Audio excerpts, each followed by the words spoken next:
নমস্কার, জয় হিন্দ, জয় ভারত। স্বাগতম আপনাদের প্রিয় চ্যানেলে। আজকের আলোচনার বিষয় ব্রিক্স বনাম আমেরিকা, ট্রাম্পের 10% ট্যারিফ এবং ভারতের নতুন ট্রেড স্ট্র্যাটেজি। ব্রিক্স সামিট শেষ হয়েছে। আমাদের প্রধানমন্ত্রী শ্রী নরেন্দ্র মোদী ব্রাজিলে সম্মেলনে অংশগ্রহণ করে ইতিমধ্যেই পরবর্তী গন্তব্যে রওনা দিয়েছেন। বিশ্ব দক্ষিণে ভারতের সক্রিয় নেতৃত্ব আজ আন্তর্জাতিক মঞ্চে নতুন বার্তা দিচ্ছে। কিন্তু এরই মাঝে ডোনাল্ড ট্রাম্পের এক বড় ঘোষণা সাড়া ফেলে দিয়েছে বিশ্ববাজারে। যে কোনো দেশ ব্রিক্স এ যোগ দিলে তাদের উপর 10% আমদানি ট্যারিফ বসবে।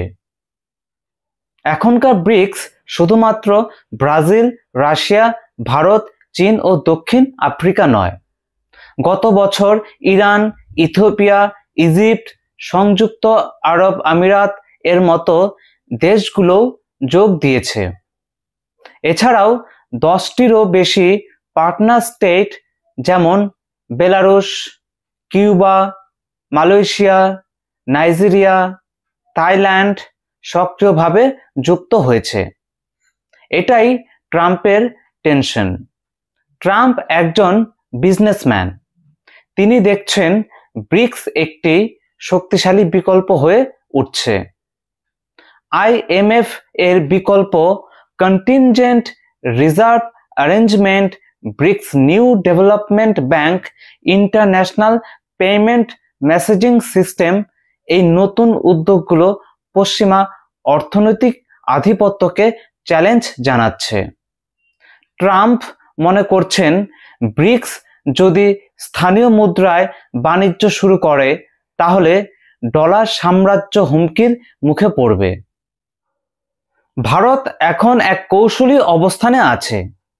একদিকে আমেরিকার সঙ্গে স্ট্র্যাটেজিক সম্পর্ক বজায় রাখা, অপরদিকে ব্রিক্স এর সঙ্গে শক্তিশালী অর্থনৈতিক ও রাজনৈতিক বন্ধন গড়ে তোলা। ভারতের লক্ষ্য স্পষ্ট, ডিপ্লোম্যাটিক ব্যালেন্স বজায় রেখে সর্বোচ্চ বাণিজ্যিক সুবিধা অর্জন করা। ভারত এর মধ্যেই মধ্যপ্রাচ্য, আফ্রিকা এবং দক্ষিণ পূর্ব এশিয়ার অনেক দেশের সঙ্গে দ্বিপাক্ষিক ট্রেড এগ্রিমেন্ট তৈরির পথে এগোচ্ছে। ট্রাম্পের এই 10% ট্যারিফ ঘোষণা বিশ্বের বহু দেশের জন্য উদ্বেগের কারণ হলেও বাস্তবে এটি অনেক ক্ষেত্রে বুমেরাং হতে পারে। ট্যারিফ যত বেশি চাপিয়ে দেবেন, দেশগুলো ব্রিক্স এর দিকেই আরও ঝুঁকবে। এই সিদ্ধান্ত অনেকটা নজর লাগার কালো টিপ এর মতো, যেখানে ট্রাম্প নিজেই দেশগুলোকে ব্রিক্স এ যোগদানের দিকে ঠেলে দিচ্ছে। ব্রিক্স থামবে না। হয়তো কাল কানাডা বলবে, আমার আবেদনও গ্রহণ করুন। ইউরোপের কোনো দেশ বলবে, ব্রিক্স এর সঙ্গে পার্টনারশিপ চাই। এমনকি দক্ষিণ কোরিয়া বা জাপানও ভাবতে পারে ব্রিক্স এ যোগদানের কথা। এটাই বাস্তবতা। বিশ্ব এখন বিকল্প খুঁজছে। ভারতের বার্তা স্পষ্ট, আমরা কারো বিরোধিতা করছি না। আমরা আমাদের জাতীয় স্বার্থ রক্ষা করছি। আমরা দ্বিপাক্ষিক ও বহুপাক্ষিক উভয় রাস্তায় হেঁটে একটি ভারসাম্যপূর্ণ ভবিষ্যৎ গড়ে তুলতে চাই। এই বিশ্বে জোর নয়, যুক্তি টিকে থাকে। ব্রিক্স মানেই অ্যান্টি ওয়েস্ট না, বরং প্রো চয়েস।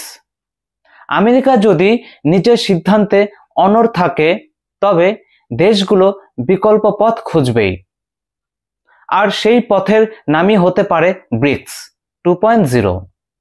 বন্ধুরা, আজকের এই আলোচনা যদি ভালো লাগে তাহলে অবশ্যই সাবস্ক্রাইব করুন, লাইক দিন, শেয়ার করুন বন্ধু ও পরিবারের সঙ্গে। কমেন্টে লিখে জানান আপনার মতামত ব্রিক্স বনাম আমেরিকার প্রসঙ্গে।